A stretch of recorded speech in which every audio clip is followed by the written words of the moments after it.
I think if I was in the leadership of Tesla, I would have very, very quickly replaced Elon with a safe pair of industry hands and distanced myself from him as much as possible during that.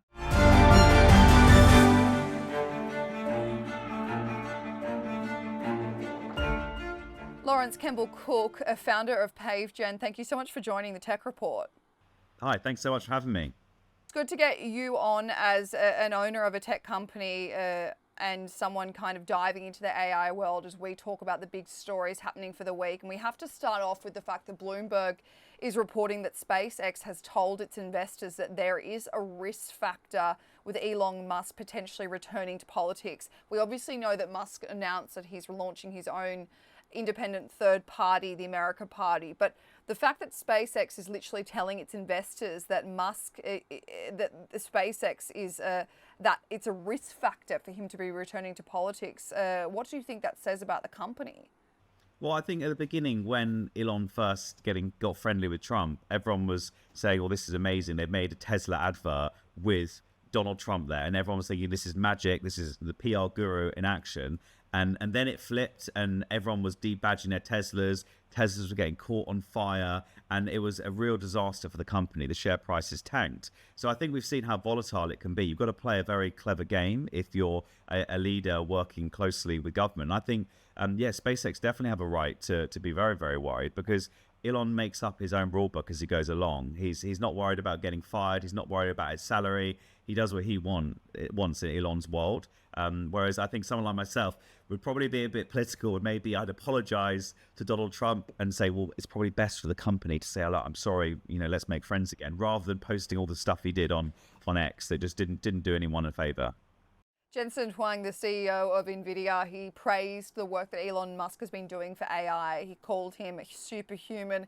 Elon Musk responded on X in a now viral post saying that he had resisted AI for too long, living in denial. Now it's game on, and tagged XAI,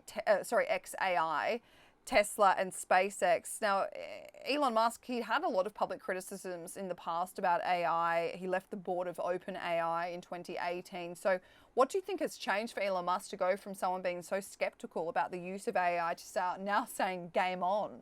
Well, I think the writing's on the wall and the groundswell has got to this critical moment where AI is now absolutely standard within every organization in the world has adopted it. I think he's seen that, his vision maybe has actually come reality a bit sooner than he thought. So he's having to maybe play catch up to really meet the demands of where the world is. Every small council in the UK is all using AI now. Old people are using, everyone's using it. So I think it's time that he's having to play catch up to really get back on the program. Tesla Q2 earnings and delivery figures will be released today. Do you think the company will recover after the Q1 results were showing in April that Tesla, they had the lowest deliveries since 2022, driven by slower demand and, of course, after a very tumultuous few months with him working as a top advisor to Donald Trump. So I guess my question is, how high are these stakes and do you think that Tesla will recover? I think if I was in the leadership of Tesla, I would have very, very quickly replaced Elon with a safe pair of industry hands and distanced myself from him as much as possible during that. I think I would genuinely be concerned about having a Tesla with a young family driving around certain parts of America based on what I saw online. And I think just that fear is enough for someone to go and say, hey, I'm going to buy a BYD or another competitor product. So I think that it's a huge issue, and maybe the recovery will take longer than we think. They might need to reinvent themselves. They might need to change their logo, change their brand name to really distance themselves from this image of what we all remember the signature he did with his arm, and what that did online. That created huge ramifications as an anti-Semitic piece of behavior, which I think is absolutely intolerable in this day and age. Well, on that note, Lawrence, so 2 weeks ago, Elon Musk, he came under fire for allowing his AI tool Grok to spit out anti-Semitic language. Now, I won't repeat exactly what Grok had said, but it was pretty damning things to be saying about the Jewish community, along with a number of children that had been killed in these Texas floods at a Christian camp. But this week, US Congress, they're still working to figure out how to regulate AI and free speech. But Elon Musk has now been sent a letter demanding answers. Axios is reporting, they said over a dozen lawmakers have sent a letter first obtained by Axios to Musk on Tuesday in which they criticised XAI for failing to take reasonable measures against its AI model for engaging in hate speech. So what's your reaction to this? We've got this, AI is so new to some people, but it's going to have some sort of government regulations if someone like Elon Musk is not willing to do so.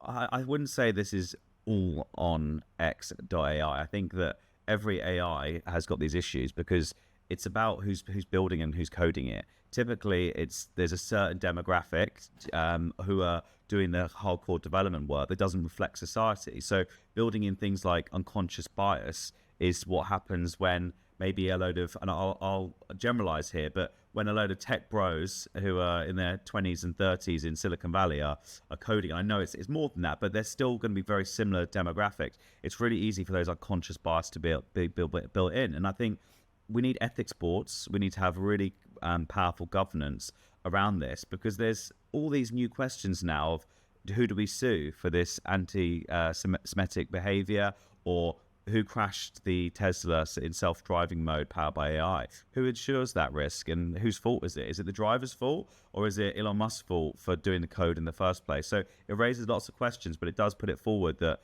the ethics is absolutely core to the future of what's going on with AI and how it develops. Trump has officially dumped Elon Musk's SpaceX and his $175 billion project to buy a Golden Dome missile defense system, which is mirroring Israel's Iron Dome defense system, which will obviously be a lot bigger, a lot better. SpaceX will actually retain some sort of role, mostly in the launch, but the Pentagon has shifted satellite responsibilities towards Amazon.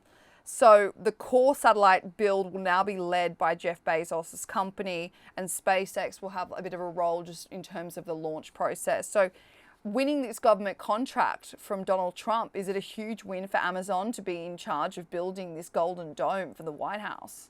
Well, yeah, obviously it's going to be a huge contract. It probably comes with maybe the next head of Doge will be Jeff Bezos. I think the first flex of a big CEO was to have their own rocket company, and now the second flex is to be best friends with the president of the United States. And I always remember the photo of them all having McDonald's on Air Force One, and they've all got their Big Macs together and just hanging out. And Elon was incredibly, you can see he was really sucked into the Kool-Aid of what Donald Trump was doing. But I think ultimately it's a huge error to be falling out like that, because I think we all know that Donald Trump is probably, once you fall out with him, it's a bit like a big kid. You need to really play to his ego, say how amazing he is, make him feel really, really good. It's probably not that hard for Elon to apologize, but I think having a spat in public is not good for either of them. But I imagine the ego of Donald is probably so damaged now that it's going to be very hard to return. And, Jeff Bezos is going to be his new poster child, I'm sure. Do you think it's fair for the White House and for the Pentagon to be looking for alternatives outside of SpaceX so the White House isn't so reliant on one company? Because we know the military are heavily reliant on SpaceX in the last few years, last decade. Well, I think that any company that has single source procurement, that is an issue. We make sure that we have multiple suppliers for all of our important, most critical items in our production chain. So I think the government should be doing the same. What happens if the whole tech stack was integrated with SpaceX and then they got hacked or their prices quadrupled? You can't really have a gun to someone's head like that. So I think it's good to have multiple sourcing going on for such critical infrastructure, especially if, let's just say that something happened and we needed to put a huge amount more energy into getting to Mars or getting back to the moon. We need to make sure that we've got as many companies to race together rather than waiting for SpaceX to respond to the emails of the US government to place another order. You've got your own company, Lawrence, so you probably understand the need for top talent, especially in AI. So Mark Zuckerberg's Meta versus Sam Altman's OpenAI has been a bit of a hot topic in the last few weeks. It's really heating up with newer headlines saying that Meta is reportedly offering packages of up to $300 million to not only dismantle its competitor being OpenAI, but to poach some of their top talent to basically poach them away and get them working on Meta's super intelligence program. So how intense do you think this rivalry will get in order for these companies to get the brightest and the best minds in AI? I think there's no doubt that Mark Zuckerberg really predicted the value of AI, and that's why he's been making such ginormous bets. And remember, these are bets that are bigger than some of acquisitions of major companies. If throwing $150 million or $300 million at one person to start working, developing an AI stack, to me, it just seems completely out of kilter, because that kind of money will potentially, change people. That's intergenerational wealth that you're giving someone. Like, if you gave me 300 million, maybe I wouldn't turn up at 9 a.m. every day and work till midnight in the same way. So I think it's really skewing it, and I feel that they should be having equity in the ventures, and they should really believe in the mission rather than 300 million. It just feels like it's a bit of a lowball move in the tech world, when you should really be saying, look, have some equity in Meta, be part of the journey, you create the future, and you can be part of it, rather than these such.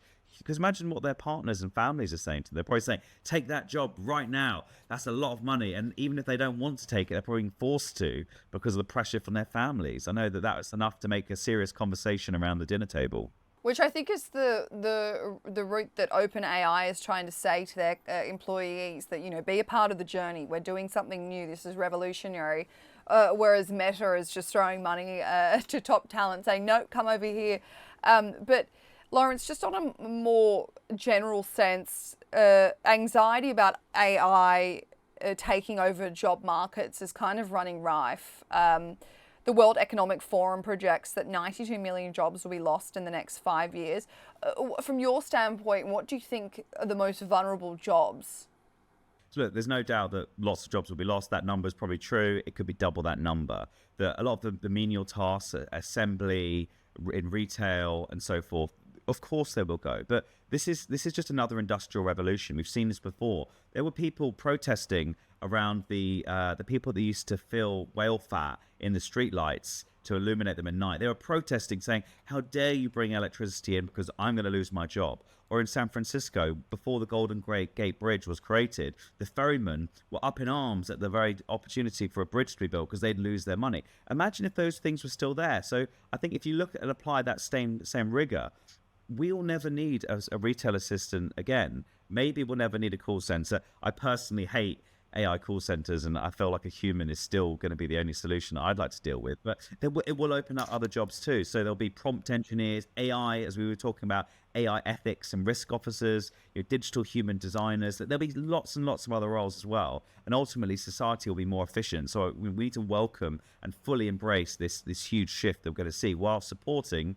those that may need retraining. Well, on that note, they've also predicted that 170 million jobs will be created. So what industries, obviously regardless of AI, what industries do you think will thrive with the emergence of AI being implemented into businesses? I think that productivity across the board will be transformed. So, for example, in my organization, like young people who are native to AI, who've grown up with it, can be like 10 times more efficient than their counterpart who's still scratching their head trying to use ChatGPT. So I think it's every business will be much more efficient. I think we'll see a real shift to like people trying to prove they're human. So I'll insert like errors in emails just so people know that this isn't an AI script. And I think that there will be that shift back to humanism, and like, because I think people love people. If you leave me in a room with robots, I'll probably be quite bored. Whereas, I thrive for connectivity with other humans. So that will never go away. That will always be the same. But I think we'll see across the business world massive improvements where, and a good example is a startup in AI recently, have no salespeople. They don't need it. All of their proposals are done through ChatGPT. I think the company's called Sherpa. And I was really impressed to say, like, hey, your burn is amazing, because Sherpa have 0 salespeople. It can all be done for a platform. So there's multiple changes that will really happen. Lawrence, just finally, tell me about Pavegen and this crowdfunding expedition that you've been going on for it.